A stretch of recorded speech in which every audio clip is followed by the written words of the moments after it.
ലാ ഹൗല വലാ ഖുവത ഇല്ലാ ബില്ലാ എന്ന് പറഞ്ഞാൽ എന്ത് മാറും?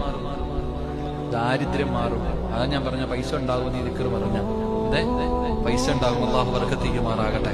അപ്പൊ എന്റെ പ്രിയപ്പെട്ട സഹോദരങ്ങളെ, ലാ ഹൗല വലാ ഖുവത ഇല്ലാ ബില്ലാ 70 പ്രയാസങ്ങൾ അല്ലാഹു മാറ്റിത്തരും. അല്ലാഹു നമുക്ക് ഈമാൻ നൽകുമാറാകട്ടെ.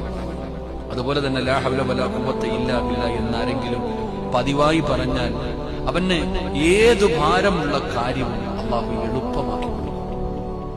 മഹാനായ മഹാനവറുകൾ പറയുന്നു, മഹാനായ ശൈഖുൽ ഇസ്ലാം മഹാന ഇബ്നു ഖയ്യിം തങ്ങൾ പറയാണ്, ആരെങ്കിലും ഒരു മനുഷ്യൻ ലാ ഹൗല വലാ ഖുവത ഇല്ലാ ബില്ലാ എന്ന് പറഞ്ഞാൽ ഏത് ഭാരമുള്ള കാര്യം, നീ വലിയ പ്രയാസമെന്ന് പറയുന്ന കാര്യം, നീ വലിയ പ്രയാസമാണ് എന്ന് കരുതുന്ന ഏത് കാര്യവും അള്ളാഹു അത് നിനക്ക് എളുപ്പമാക്കി തരും. 2, എല്ലാവിധ ഭീതിയും അവൻ എല്ലാം നിന്റെ ഭയം അള്ളാഹു മാറ്റി തരും.